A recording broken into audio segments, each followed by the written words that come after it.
अखंड सुहाग का चौथ पर्व आया है। माँ करवा का आशीर्वाद लाया है। खुशी और उत्साह हर तरफ छाया है। निर्जला व्रत हर सुहागिन ने पाया है।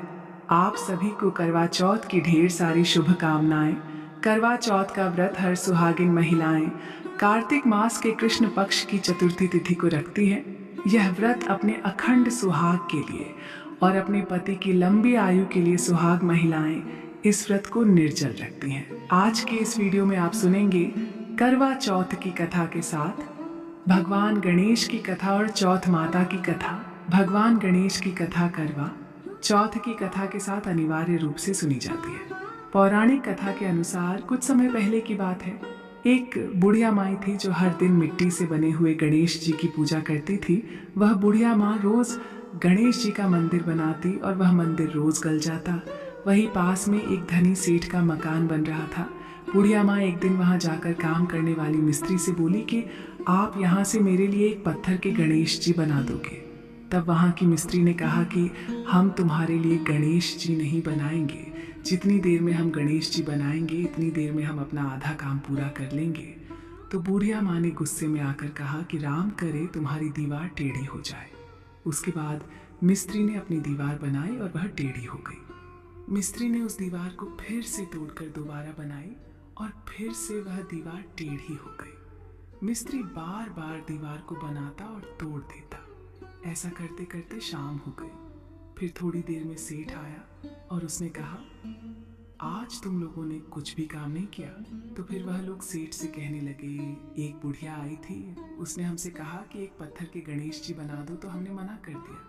तब उसने कहा कि तुम्हारी दीवार टेढ़ी हो जाएगी। तब से दीवार टेढ़ी ही बन रही है और हम बनाते हैं और उसे फिर तोड़ देते हैं। सेठ ने उनकी सारी बातें सुनी और मिस्त्री को बोला, अभी की अभी जाओ और बुढ़िया माँ को लेकर आओ।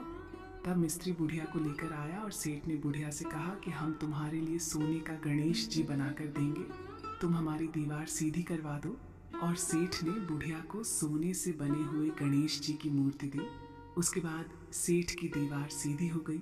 हे गणेश जी महाराज, जैसे आपने सेठ की दीवार सीधी की वैसे ही सबकी करना और सबकी रक्षा करना। बोली गणेश जी महाराज की जय। अब आप सुनिए करवा माता की कथा। देवी करवा अपने पति के साथ तुंगभद्रा नदी के पास रहती थी। एक दिन करवा के पति नदी में स्नान करने गए तो एक मगरमच्छ ने उनका पैर पकड़ लिया और नदी में खींचने लगा। मृत्यु करीब देखकर करवा के पति करवा को पुकारने लगे। करवा दौड़कर नदी के पास पहुंची और पति को मृत्यु के मुंह में ले जाते मगर को देखा। करवा ने तुरंत एक कच्चा धागा लेकर मगरमच्छ को एक पेड़ से बांध दिया। करवा के सतीत्व के कारण मगरमच्छ कच्चे धागे में ऐसे बांधा कि टस से मस नहीं हो पा रहा था। करवा की पति और मगरमच्छ दोनों के प्राण संकट में फंसे थे। करवा ने यमराज को पुकारा और अपने पति को जीवन दान देने और मगरमच्छ को मृत्यु दंड देने के लिए कहा। यमराज ने कहा, मैं ऐसा नहीं कर सकता क्योंकि अभी मगरमच्छ की आयु शेष है और तुम्हारे पति की आयु पूरी हो चुकी है। क्रोधित होकर करवा ने यमराज से कहा, अगर आपने ऐसा नहीं किया तो मैं आपको श्राप दे दूंगी। सती के श्राप से भयभीत होकर यमराज ने तुरंत मगरमच्छ को यमलोक भेज दिया और करवा के पति को जीवन दान दिया।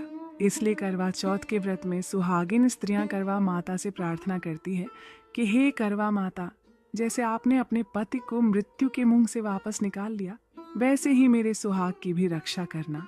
प्रेम से बोलिए करवा माता की जय। अब आप सुनिए दूसरी कथा। बहुत समय पहले की बात है। एक साहूकार के 7 बेटे और उनकी एक बहन करवा थी। सभी सातों भाई अपनी बहन से बहुत प्यार करते थे, यहाँ तक कि वे पहले उसे खाना खिलाते और बाद में स्वयं खाते थे। एक बार उनकी बहन ससुराल से मायके आई हुई थी। शाम को भाई जब अपना व्यापार व्यवसाय बंद कर घर आए तो देखा उनकी बहन बहुत व्याकुल थी।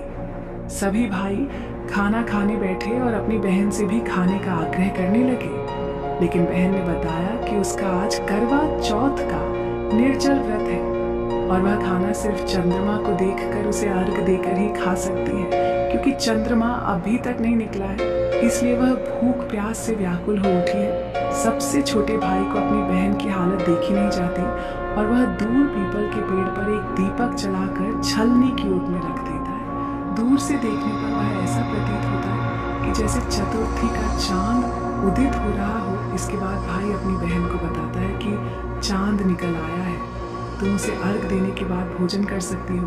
बहन खुशी के मारे सीढ़ियों पर चढ़कर चांद को देखती है, उसे अर्घ देकर खाना खाने बैठ जाती है। वह पहला टुकड़ा मुंह में डालती है तो उसे छींक आ जाती है, दूसरा टुकड़ा डालती है तो उसमें बाल निकल आता है, और जैसे ही तीसरा टुकड़ा मुंह में डालने की कोशिश करती है तो उसके पति की मृत्यु का समाचार उसे मिलता है।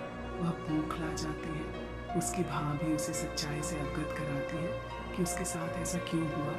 करवा चौथ का व्रत गलत तरीके से टूटने के कारण देवता उससे नाराज हो गए हैं और उन्होंने ऐसा किया है। सच्चाई जानने के बाद करवा निश्चय करती है कि वह अपने पति का अंतिम संस्कार नहीं होने देगी और अपने सतीत्व से उन्हें पुनर्जीवन दिलाकर रहेगी।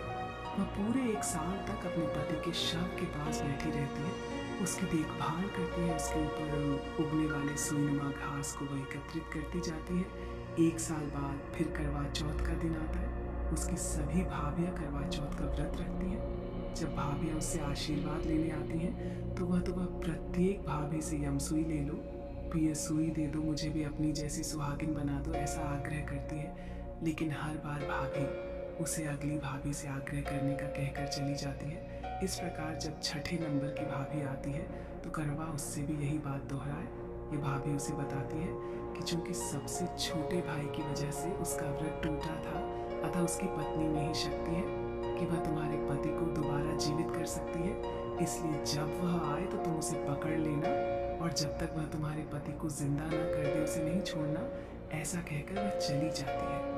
सबसे अंत में छोटी भाभी आती है करवा, उनसे भी सुहागिन बनने का आग्रह करती है, लेकिन वह टालम टोली करने लगती है। इसे देखकर करवा उन्हें जोर से पकड़ लेती है और अपने सुहाग को जिंदा करने के लिए कहती है। भाभी उससे छुड़ाने के लिए नोचती है, खसोटती है, लेकिन करवा नहीं छोड़ती है। अंत में उसकी तपस्या को देखकर भाभी पसीज जाती है और अपनी छोटी अंगुली को चीर कर उसमें से अमृत उसके पति के मुंह में डाल देती है। करवा का पति तुरंत ही श्री गणेश कहता हुआ उठ बैठता। इस प्रकार प्रभु कृपा से उसकी छोटी भाभी के माध्यम से करवा को अपना सुहाग वापस मिल जाता है। हे श्री गणेश माँ गौरी, जिस प्रकार करवा को चिर सुहागन का वरदान आपसे मिला है, वैसे ही सब सुहागिनों को मिले। बोलिए करवा माता की जय।